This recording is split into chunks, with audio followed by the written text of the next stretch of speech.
Hello. This is Master GRE 2025 on YouTube.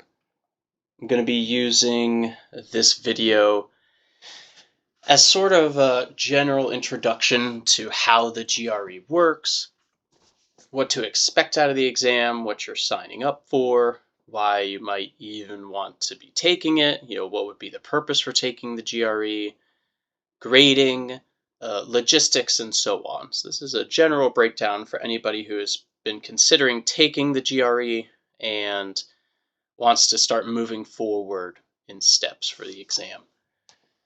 So the GRE is a graduate entry exam in the United States. Whether you're domestic or international, it's sort of an exam a lot of universities and programs will require in order to apply to your graduation or graduate programs. So, there are some pretty famous exams in the United States like the MCAT, the DAT, the LSAT for like med school, dental school, and law school, respectively. But the GRE is it's a fairly general exam that basically every other program uses. So I've taught people who have been trying to get into engineering school, business school, even some law programs now accept the GRE, a lot of, pre-meds, even who are trying to get, side master's degrees in biology, even PTs,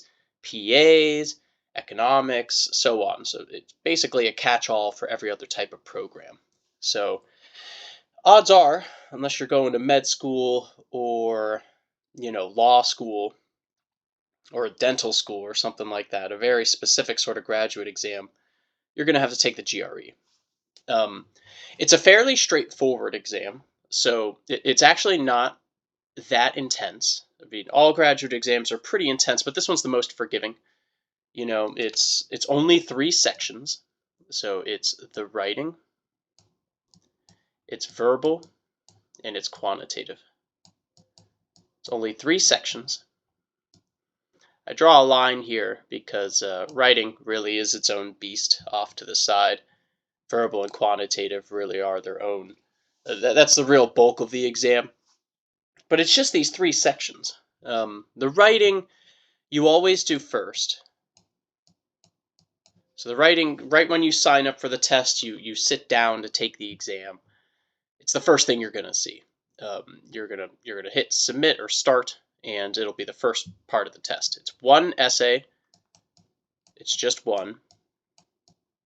It's 30 minutes. And the grading in the writing is 1 through 6. A 4 is passing. So a 4 is really like, if you can string coherent sentences in the English language together, you probably will get a 4. A 4 is like a 50th or even slightly below that percentile. So it's fairly doable, I'd say. A 1 is the lowest score, a 6 is the highest. So even though 4 seems like it's on the upper half of scores, percentile-wise, it's honestly around 50th, maybe even a little below. I'll make a video in the future talking about the breakdown of the writing. I can't get into too much detail about it now, but I will say, if you're worried about passing the writing, the one thing to focus on is that the one way people fail the most in the writing is running out of time. So if you're truly worried about not passing the writing, know that about 90% of people fail the writing simply because they run out of time. 30 minutes is frankly not a lot of time to write an essay. Even if you're Shakespeare, it's going to be a bit of a challenge. So I do recommend, once the essay starts, try to get writing as fast as you can, because it doesn't need to be perfect. You just need to pass. Even more so, part of the reason I draw that line between writing, verbal, and quant is that the writing matters, but really not. You could fail the writing potentially, which is get below a 4, and still get accepted to grad school. Some grad schools, unfortunately, may require you to take a semester of remedial writing. which sounds like the worst thing you want to do your first semester of grad school, but it wouldn't do or die your acceptance into a program.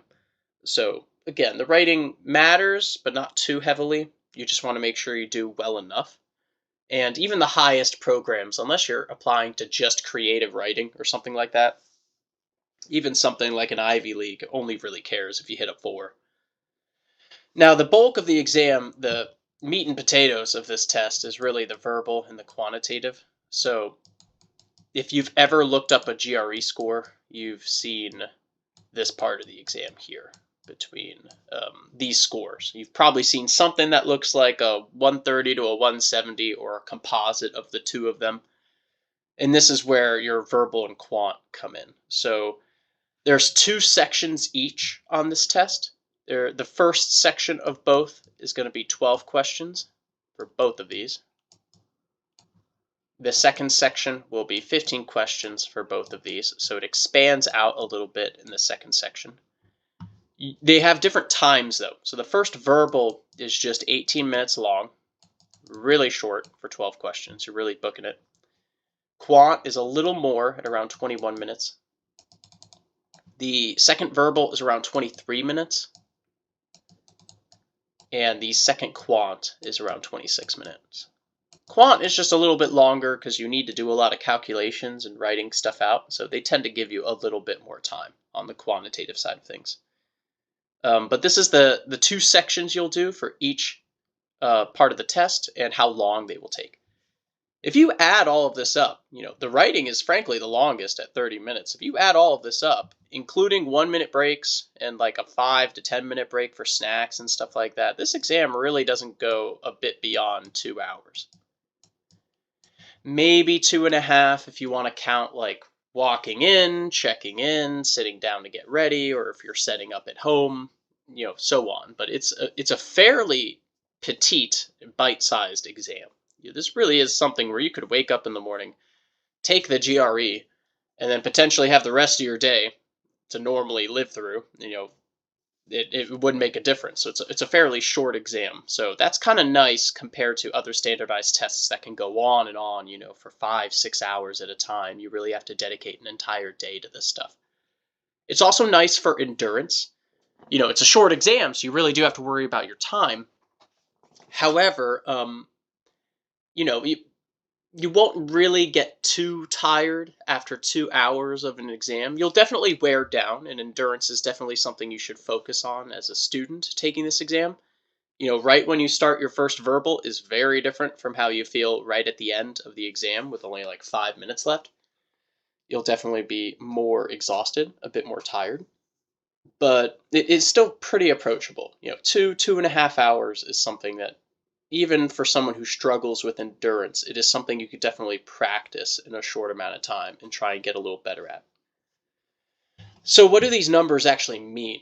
One of the first questions I get from people is like, okay, I look up these numbers, I get it, I see schools have certain grades, but what do they actually mean? So these also have corresponding percentiles, but what really matters is to know that most passing scores for the GRE start somewhere around like 150 for both of these sections. So verbal and quant. Around a 150. This is your classic like PA, PT programs around the country usually start accepting around a 150. Most grad programs at a normal level will start giving you the thumbs up around this point. Now, for the best of the best in the country, they usually start accepting scores and are really impressed with anything around a 160. Okay, so passing, just being able to get into grad school, is around a 150, and the best is somewhere around a 160 or so. Okay, so pretty doable. To give you an idea of what these numbers actually mean, let's use a verbal example for both of them. So if this is the verbal section over here on the left, to get a 150 on the verbal, remember you have 12 questions on the first section, 15 questions on the second. So on your first section, you just got to get 12, 6 out of 12. And on the second, you need to get around 8 out of 15. And that'll be about a 151. This is all on verbal. To get a 160 on the verbal, you'll have to hit around 9 out of 12 and around 12 out of 15. That'll get you a 161, usually around there. To give you some idea of what this means, if you get just half of the verbal questions, you're already going to pass the GRE verbal section, okay? So a lot of people sign up for this test, they don't really know what they're signing up for, and they think, oh, well, I've got to focus on getting an A or a 90th certain type of percentile, maybe an 80 or 90th percentile. If you were able to get those sorts of percentiles, you'd get into any university you wanted. This isn't really the exam to focus on normal sorts of grades. I would recommend looking up the universities you want to apply to. Pick the greatest reach school that you have, and then set that GRE score as your reference to try and hit. But imagine if you're a PT or a PA trying to get into a normal program that only wants a 150. That's just half the questions. That's super reasonable. Even an Ivy League, really is impressed with a 160. And if you look at that, that's just 75% of the questions. You can't miss a whole lot, but you can miss something. It's not nothing to be able to miss 3 questions on each section. So you don't have to be seamless. You don't have to be perfect. You can make mistakes. Okay? You can make mistakes. Unless you're going for a PhD. That's the point of this exam. It is fairly forgiving. If you want to be competitive, you don't even have to get close to perfect. The reason I brought up PhDs is that they're the one program type in the country that if you are going to take the GRE, you might have to do pretty close to perfect. It depends on the program, but I know most PhD programs, regardless of chemistry, econ, biology, or even engineering PhDs, they generally want to see scores not just in the 160s, but high 160s minimum. And that's when you would have to score closer to perfect. So try and keep that in mind if you're someone looking at this video and you want to take a PhD. Know that you will have to try and hit that high boundary of close to perfect. Now, the quant, if you gave these same scores, right, 6 out of 12 on the first, and an 8 out of 12 on the second, or the higher, 9 out of 12 and 12 out of 15, you'd get a little lower. You'd probably get like a 148 here, and this would probably be like a 158 down here. So why is that? Why would the same exam give the same test, the same grade, give you a different final score? And part of that has to come with who's actually taking the GRE most of the time. So at the beginning I told you, a lot of people are taking the MCAT, DAT, LSAT, the GMAT in some cases for business school. So a lot of people have a lot of alternatives for exams to get into different grad schools. But if you're a chemist, if you're a biologist, if you're an engineer, there's really only one exam for you to take, and that exam is the GRE. So unfortunately, that means every one of you is taking this exam with some truly powerful Poindexters who are trying to get as close to perfect on just the quant section as possible. I'm fairly certain that most engineering programs in the country also don't even require a verbal score. It just seems like verbal is an afterthought. Being able to use the English language is secondary to an engineering program. So that just goes to show how much some of these programs really focus on only the quant. So the reason it curves down is so many people are getting close to perfect, they need to scale the test down in the scoring. Otherwise, a third of the people would probably get somewhere in the upper 160s. Now, unless you're going for one of those programs, you really don't have to worry about hitting a 170 or worry about that upper level of the quant, but it is good to keep in mind, just in case you wanted to take this test and you kept practicing, and then for some reason you saw a discrepancy in the grading. You're like, why am I always getting the same score, if not a little better than the verbal, but I always seem to be doing a little bit worse on the math? That's because the grade scaling is a bit off. It's a little harder. Okay. So this is a bit of an intro on the breakdown of the exam. What are the three sections you're going up against, what grading is, and like how to actually reference that, and how to use it based on what school you're applying to. And just a reminder that this exam pretty short, only about 2 hours. Now, what I want to do after this is do a bit of a breakdown of some of the logistics inside of the exam. So the exam itself is adaptive. So to give you an idea of just what that means, a lot of people get confused by the exam's adaptiveness. So it is not like the GMAT. It is not this sort of sadistic test where you get a question right and then the very next question is even harder or something like that. It is not adaptive between questions. It is adaptive between sections. So for instance, if everyone signed up, everyone here, you, me, and everybody signed up to take the GRE right now, we would take the same first verbal and quantitative section. We would all take the same. Okay. So if we all take the same first section, that there is no curve, there's no scale there. What matters is how well you do on the first section. So I'm going to lay that out here. If you got between, let's say, 0 and 5 out of 12 questions on that first section, it's less than half. It's a generally poor score. So because you did so poor, they're going to adjust your second section so that when you start it, you're going to get an easier second section. Over here, if you scored somewhere in the middle, between like a 6 and an 8, maybe a 5 and an 8, or 6 and a 9 sometimes, but around this middle section, you did pretty good.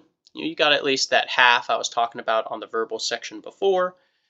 Showed a relatively adequate assessment of the first section, so you would probably get into a medium second section. A medium, for our reference, is generally the same difficulty as the first section, so you'd be taking an equally difficult section if you got into a medium. The third option is if you did really well on your first section. It could adapt where you get into a harder second section. So the exam can actually get harder if you do super well on your first one. You rock that first section. It is potential that you'll get into a harder second section. Ultimately, I've had students so many times ask me like, oh, can't I game the system perhaps and get a 8 right here or something, and then I don't have to do the hard section, and then I did pretty well and get into the medium. I wouldn't really try and play the game like that. There really isn't a game to be played on the GRE. I wouldn't really look at the exam this way. What I would do is understand that if you do really well early on, so if section 1 is here, I'll write a little box here to show you an example. If section 1 is here and here's section 2, if we all start here, if you do really well and you get like a 9 plus, the people who did well on the hard section are going to go way up here to start the second section. So like if this is their final score, this axis here, anyone who did the hard section or got into the hard section is already starting off on a really solid level. Their score went up a lot. So if you did really poorly, if you got into that easy section, you really need to put in a Herculean amount of effort in that second section just to catch up to where everybody already is in the hard section. So you can actually afford to get into the hard section and really struggle, have a bad time, and your final score is going to be really good. To give you an idea, just a little while ago, I had a student who got a 12 out of 12 on her first verbal section. Just crushed it. You really couldn't ask for anything better than this. And on her second verbal section on the GRE, she got a 3 out of 15, which is frankly not ideal. Quite a whiplash, I'd say, between these sections. And so you did perfect down to having a really rough time. Her final score was still 155.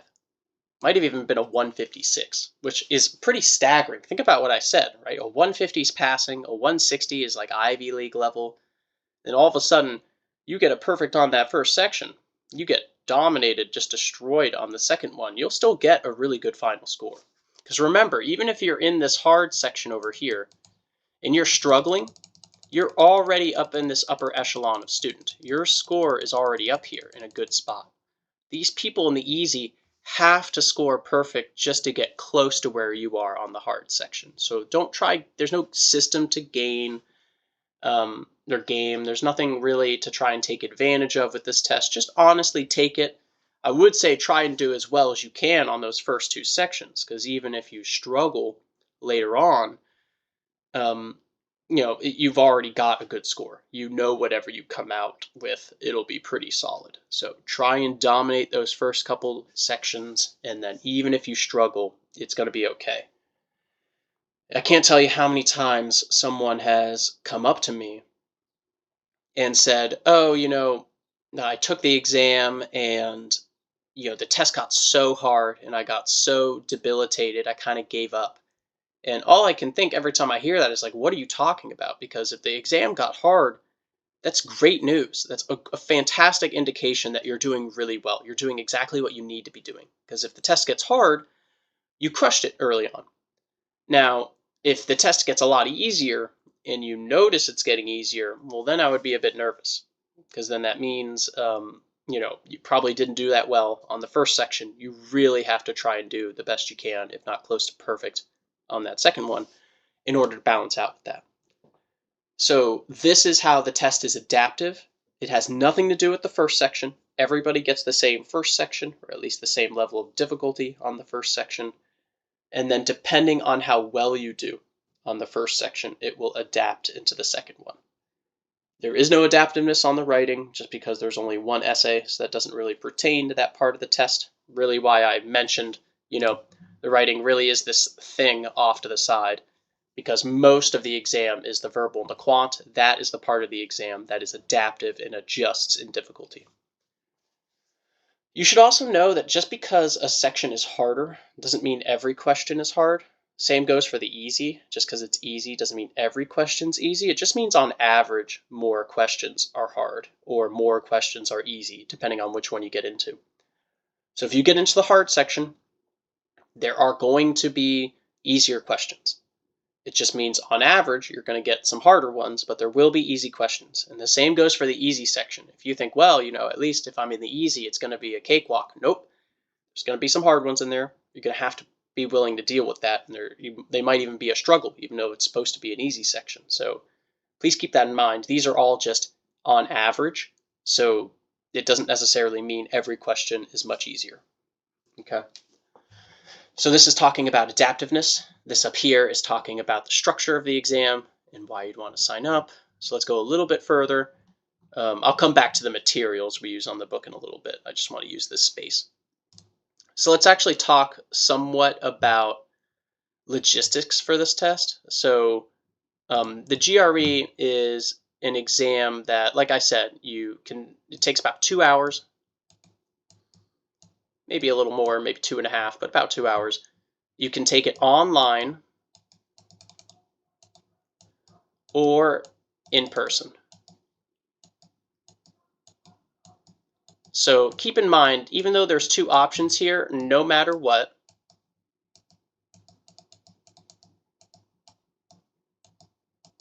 it's on a computer.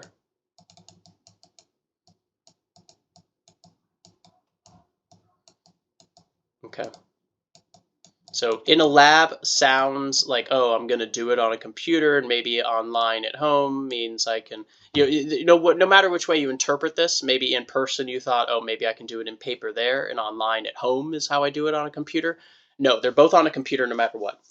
It's just based on which setting are you more comfortable with. So taking it at home, it has its benefits. If you trust your Wi-Fi and you're comfortable where you live, maybe it's where you spent most of the exam studying, that definitely has its charm. If you take it in person, you have to go to a computer lab and take it with several other people. Now, I'm personally someone who has a pretty rough attention span, so being surrounded by other people taking the exam actually helps me quite a lot to focus, because if they're focusing, it makes me want to focus, and so on. So it really depends on the person. I will say one thing. if you take it online, you need a whiteboard. If you take it online, you need a whiteboard at home. Online, I should mean like at home. You'll need a whiteboard. I think the dimensions are like 12 inches by 20 inches are the max. Please do not forget this if you're going to take it at home, because I've had more than enough students come rushing to me, the night before their exam, wondering why every office max is closed and what they're supposed to do. So just get it preemptively if you know you're going to take it at home. In person has the benefit of you get actual paper if you still prefer, ye old paper. I like paper because they give you an endless supply of it, and you're able to write a lot more on the quant section with more paper. On a whiteboard, obviously, you'll eventually run out of space and you have to, eliminate it or at least erase everything. So I like to have work that I can come back to. So try and keep that in mind if you're going to take it at home. You will need a whiteboard. Please do not forget that. That's usually a devastating way for someone to end up having a really bad time during the GRE, because if you don't have the appropriate papers, whoever is your proctor at home, because they end up just being like a little screen in the corner, or if their camera's off, they're just observing you while you take the exam. They won't let you have any resources if you don't have a whiteboard. So you'll have to do everything mental math. And now I've been teaching this for a very long time. Even I would not want to take the GRE mental math. It doesn't matter how good you might be at this material. That's quite a handicap. It makes it pretty difficult. Now, if you take it in person, you get paper and so on. But again, the options are more limited. If you and I wanted to sign up for the GRE right now, we could potentially do it, tomorrow. We could sign up for the very next day if you want to take it at home. However, if you want to take it at a computer lab, those are usually at universities or some sort of computer center nearby where you live. It might be a bit of a drive. It could take a while to sign up because a lot of people want those computer lab spaces. So it might be less free or more selective for dates. So you'll have to be very careful or book it long in advance if you want a computer lab date. So again, different positives and negatives depending on which type of exam you want to take. It's going to be the same test either way. It doesn't change anything. It's still on the computer. So you still have to type your exam out. You still have to, plug in all of your answers onto the computer screen. It's nothing like there's a paper version. It's just, how do you prefer to take it? So that's the biggest thing in terms of logistics. You have to know the two options. I guess as an addendum over here, it's good to know that when you sign up for the GRE, it'll take 14 to 21 days to get your official score. I'm going to put heavy quotes around official.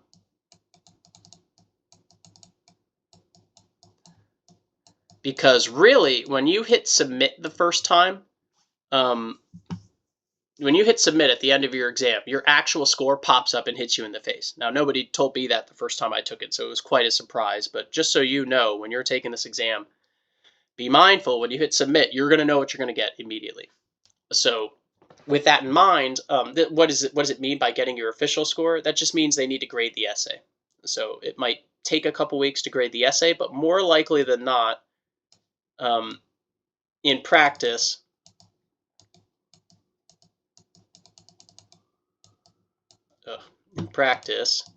you find out the day of.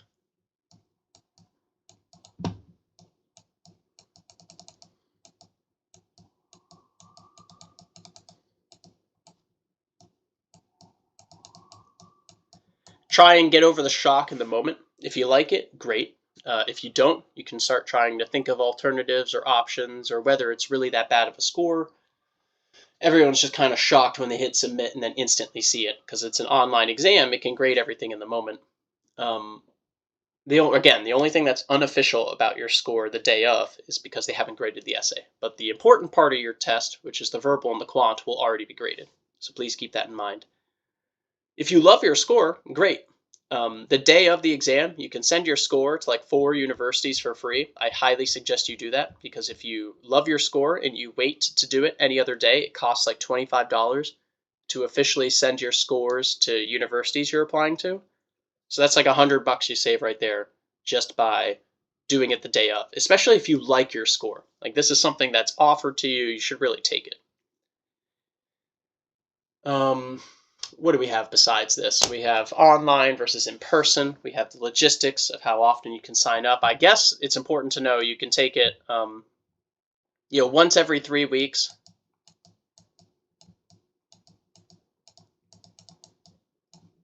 You can retake the exam.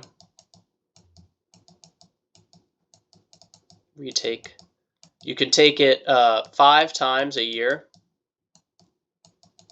I have not met a masochist yet who has taken the exam 5 times in one calendar year, but hey, if you really want to push it to the limit and go the distance, I guess you can try. But honestly, after like 3 attempts, you deserve a vacation rather than taking this a 4th time.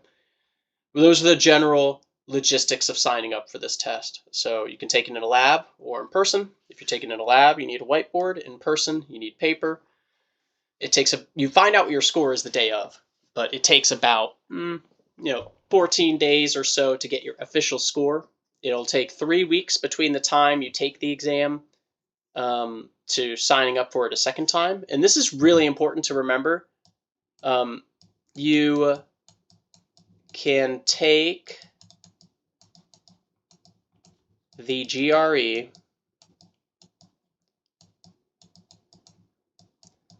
up until the day your app is due. Let me repeat that. You can take the GRE up until the day your application to grad school is due. If your grad school application is due December 1st, you could take the exam on December 1st, and they would still accept it. Yes, it takes 14 days or so to get the official score, but when they're grading going over your application for grad school, they don't really need an official score immediately, especially if you send them an unofficial one, they'll know the official is coming behind it. You just need to take it by the day the application is due. Now, does that mean I recommend you wait until the last minute to take the GRE? Of course not. Especially with this, once every 3 week rule. I definitely recommend maybe building in 3 weeks of time with this date so you could potentially take it twice if you really have to. You really want to be mindful of your timing and make sure you don't really stress yourself all in one go. You really want to build in options here. That's probably the best thing you have if you have a lot of time to take the GRE is options and the way you want to take this, okay? So these are probably the most important steps I can immediately think of when it comes to the GRE. If I want to add an addendum to this video, I'll probably release another one in the future, but the point of this channel is really just to give you some sort of advice and guidance in a pretty informal way. So today I just did a decent breakdown of the GRE in terms of its structure. Why do you want to take it? How long is it? How do the sections break down? What is the grading? Like, what if I'm taking this test, what am I even signing up for? Like, what's a good score? Then we went over adaptiveness of the exam and why it matters. We then went over some more basic logistics down here. So it includes online or in person, how long it takes to get your scores, how often I can take it, when I should take it based on when my application deadlines are, set and all the like. The last main thing I want to focus on are the resources. So the book I've been kind of working out of, but I haven't introduced yet, is the ETS verbal reasoning book. Now, all of these books are actually really good. So the ETS company, I'm not sponsored by them or anything, but ETS is actually the company that writes the exam. They really make it known on every book cover. So those resources really don't get any better than this. Constantly people ask me if I'm using Magoosh or I'm using Manhattan Prep. Are those any good? And yeah, I would say those are generally pretty good books. You're not going to go wrong if you use those resources, but I'm going to say there's truly nothing better than ETS. Because again, these are exact questions, exactly like the exam itself. They're by the same company that writes the test. So these are as authentic as they get. And there's a verbal reasoning book. I think the verbal and the quant actually have volume 2s at this point, but I'll be working out of in all of my videos on these 2 books. And then there's also this official guide here. The official guide is pretty good. These 2 are fantastic because they go into a great deal of deep diving into even questions that are harder than the exam itself. They really prep you for the hardest material, and they're really solid, and they really fit the structure of the test. They're really accurate, essentially. This big book, as recently as the 3rd edition, I don't think they've released a 4th edition yet, but this book is massive. It's got a lot of great stuff in it. There's just 2 main flaws. The first one is that those 4 practice tests in the back of the book are for the old written version of the exam, which is a big shame. The questions are still good. It's just, they're out of 25 questions each section rather than today where it's like 12 and 15. So it's kind of inaccurate in terms of length. And then the second flaw is she's smiling on the cover. There's absolutely nothing charming or humorous or enjoyable about studying for the GRE. So I feel like that's a bit disingenuous. But I would definitely recommend these 3 books if you were going to study for the test. It's all on ETS's website. It's the same website you have to go to take the exam. So in general, I would probably get these 3 books, start working out of them, especially if you're within, I'd say, a month of taking the exam. Even if you bought some other resource, pivot to ETS 1 month before your test. You want to start getting used to their question styles, the way they do things, because that is the company that writes the exam. You got to get comfortable with this stuff. Okay. So this is a bit of a breakdown. I just wanted to be able to have some sort of intro video that described how this test works and what you're getting into. Future videos will do more of a deep dive into specific types of content. What does the verbal section entail? What does the quantitative section entail? But for now, I just wanted this to be a pretty clear-cut, descriptive video of the basics, what you're signing up for, how the test works, how it's adaptive, and the logistics moving forward. Again, my name is Master GRE 2025. You can reach me at mastergre2025@gmail.com for any inquiries or clarifications. You can find me on YouTube. That's going to probably conclude this video, and just stay tuned for any future content. Hope this helps.